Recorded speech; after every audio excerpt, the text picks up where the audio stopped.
Hey everyone, welcome back. My name is dustinkreis, and today we're going to do a game discussion, and we're going to talk about Child of Light. That's pretty much been released on every current console, and I believe Steam as well, though don't quote me on that. I'm not a big Steam gamer, so I can't tell you. But, yeah, this is going to be a lesson in hype management, because I am really disappointed in this game, and I'm really kind of disappointed in myself for getting on the hype bandwagon. And, you know, it's weird. A lot of the reviews came out for the game, and they were just glowing. And this is the reason why, you know, I say don't trust journalistic reviews. I'm sure Ubisoft paid somebody off or something.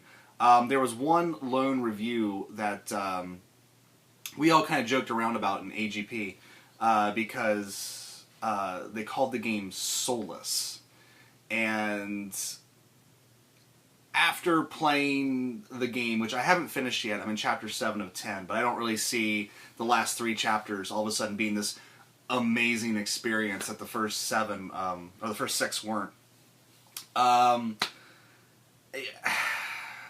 review makes the most sense to me. The game is presented beautifully. The gameplay is fun. I mean, exploring the worlds is fun enough. The battle system is the Grandia battle system. There's a lot to really like here, but when you put everything together, at least for me, for some reason there is just this overwhelming sense of boredom playing this game. It's almost like I'm playing it as a job and not playing it as I should be, which is as a gamer. And, you know, if it's not grabbing me, just set it aside.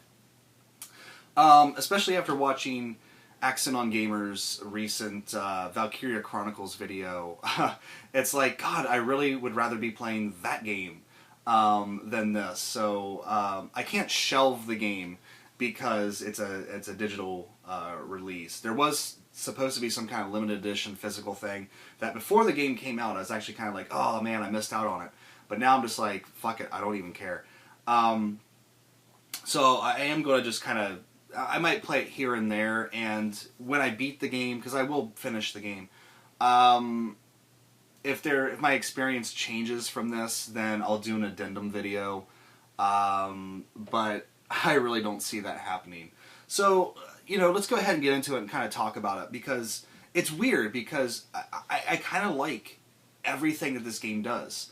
But taken as a whole, it's so boring. I don't understand, like, what's wrong with me, because at a certain point you have to understand, you know, there's something wrong with the game, but there's also something wrong with you yourself. And I don't know what about me in this game is having such a disconnect. The story involves a young girl named Aurora who is very ill.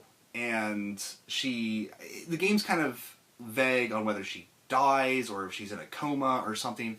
But then she wakes up in this fantasy world, and she's trying to get back to her father. And through the journey, she meets a lot of different characters. And the characters are all interesting enough, and the storyline could be interesting, except for the way they chose to present it. And it's like this children's story, rhyming. I mean, every line kind of rhymes, which I'm not a huge poetry fan anyway. It takes me a long time to read certain poems. Like, I've tried to read a lot of epic poetry before, and I always want to put it in this weird cadence in my brain. And the thing of it is, when you're reading the storyline, and it's got all these rhymes and things like that, your brain or at least mine, kind of tries to put it in some kind of sing-songy cadence. And even when you don't do that, it still makes it extremely hard to kind of understand what's going on, because it's not written in a particularly welcoming manner. It's very, I don't know. There's just something about it that's like, I'm reading it, and then I'm like, okay, wait, I have to read that again, and then I read it again, and then it's like, literally they're just saying hi to each other. And I'm like, God, that's so fucking obtuse, you know. Maybe it's just me and where I'm at right now, and maybe I shouldn't just be playing this game. But I just don't like how the story is presented. I wish it wasn't written in this sort of sing-songy, rhyming poetry manner. And then you get to the point where, like, there's really not a lot going on in this storyline. There's a lot of characters. I think I have 5 characters in my party right now. And there's just not a lot going on in the game. You just kind of go from place to place, you know, kind of solve their storylines, but there's no, like, interpersonal stuff between the characters. There's no, like, big villain that, you know, is causing mischief. It's just kind of like a little, I don't know. It's just boring to me. I'm sure there's going to be a lot of people out there that play this game and find it magical and endearing. But for me, it kind of reminds me of Ni no Kuni in that, like, everyone was talking about, like, how magical it was and how much it reminded them of childhood and all this stuff. And I'm like, am I playing the same game? Because this is ridiculously boring. So yeah, from a storyline perspective, I mean, it's not grabbing me. And for an RPG, a lot of people, you know, play RPGs for the storyline, and if it doesn't have that grip on you, it's just kind of like, well, whatever. The gameplay is actually, if you want to play this game, the gameplay is the best reason to play it. It's a side-scrolling RPG, and you start off, you know, just being able to run and jump, but eventually you get the power to fly, and you can just explore these beautifully crafted environments. We'll talk about the graphics in a minute. Just kind of, you know, float around and find treasure chests, find enemies to fight, and explore this very well detailed world. I mean, it's a beautiful, beautiful game. Absolutely gorgeous game. The combat is essentially kind of a... It feels a lot like I don't know if it's an exact copy of the Grandia battle system. I'd have to, you know, replay a Grandia game for a second to see all the intricacies, but it really does feel like that Grandia battle system. And I really enjoy the battles. The only problem is you can only have 2 people in your party at the same time. And enemies kind of gang up on you, and you never really feel like you can fully take advantage of interrupting enemies' actions, because the timing with 2 characters, it just never seems to match up. And Grandia had, you know, allowed you to have 3 characters.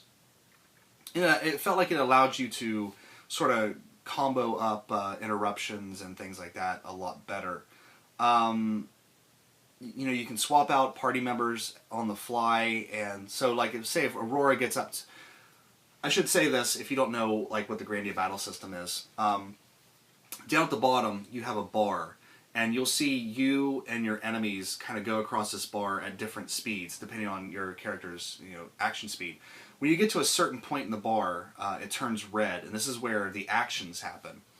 Now, if, you know, let's say Aurora gets the action command. Once you get there, you can select to do an attack, magic, whatever, what have you, at different varying speeds. Once you select what you're doing, the enemies still move forward. So, if you get your action off before the enemy's action off in that red bar, you can interrupt them and knock them way back, and basically cancel out their action for a little while. So this is really, I mean, the Grandia battle system is a lot of fun to try to keep enemies from attacking you and just kind of, you know, storm through the battles. You also have this little floating guy that you can hover over the enemies and press L2 or ZL or whatever you want to call it. I'm playing on the Wii U, so it's ZL. And you can slow down their speed. So you can play around with the timing a little bit, but I really wish I had a 3rd character in there. But like I was saying, you could swap out once you get to the action bar, and that character pops back in at the action bar. So, you know, swapping characters out, you don't really lose anything. So, I mean, you can say, yeah, you got all the characters in there, but I really wish you had that 3rd character in your party to really kind of combo up on enemies, because you get outnumbered quite a bit. And these enemies, the battles are actually kind of a challenging thing sometimes, because certain enemies, if you strike them while they're in the action portion, they'll get a counter thing. They can counterattack you, they can raise their own speed, and it's just, you get kind of overwhelmed quickly. And for kind of as, childish as the game looks and feels sometimes, excuse me, the battle system is actually pretty challenging at times. So, from a gameplay perspective, the exploring of the environments and this battle system, it is worth a play. The game is only $15. It might go less than that, who knows. But I guess we'll see. But if you're interested in it, I mean, there's enough there to keep you there. It's just the storyline is really, I don't know, it just makes me really bored. The graphics are drop dead gorgeous. It uses the same engine, I believe, as the Rayman games.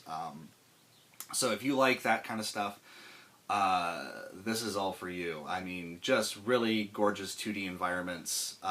Aurora's hair just kind of floats around her and is really, I mean, it's just a really beautiful way. I mean, it's just very fluid looking. I really like this graphical style. And, it'd be awesome if, Nintendo would do like a 2D Metroid with these 2D sprites, these HD 2D sprites. Not so much like the watercolor type graphics of Child of Light, but, there's a lot of great stuff that companies can do with sprites nowadays. And this is a beautiful, beautiful game to look at.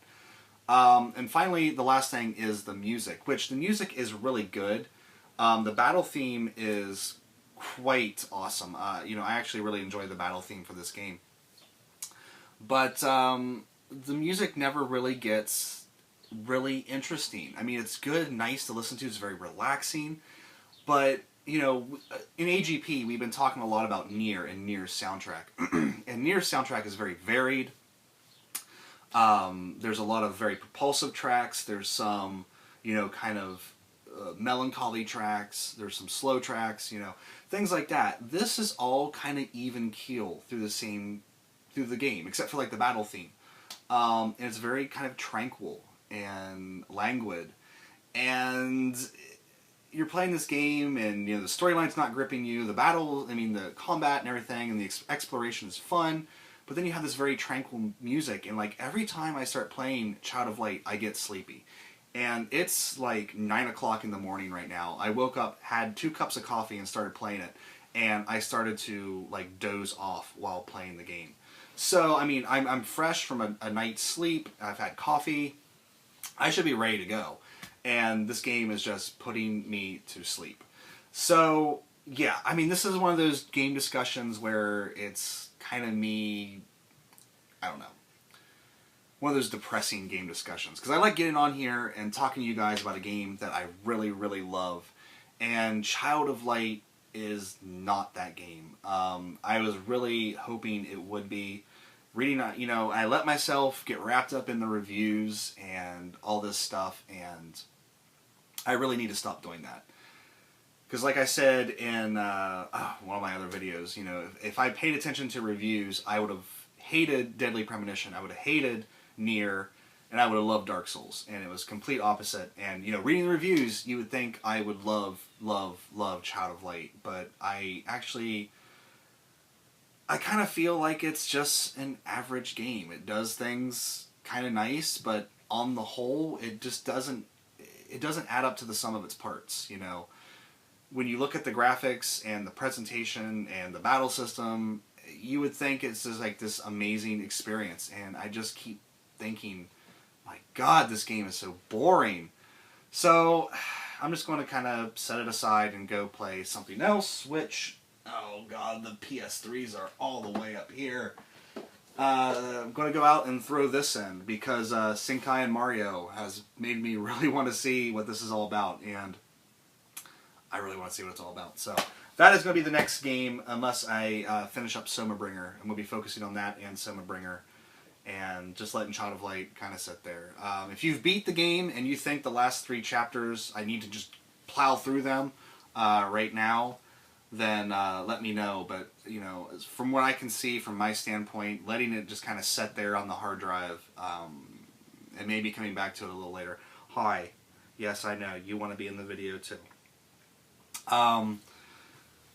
Let me know, because I really just think I I can just kind of take this at like a half hour at a time, because it's only like a 10-hour game or something like that, and just, you know, kind of slowly finish it out. But I didn't want to just kind of sit here and think about this video for the remainder of that time. I just kind of want to get the video out and get it done. So anyway, that is it for this. Sorry I couldn't talk you in the chat of light. I'm sorry. Maybe somebody else can on YouTube. But that is it. I want to thank you guys so much for watching. Take care. I'll see you next time.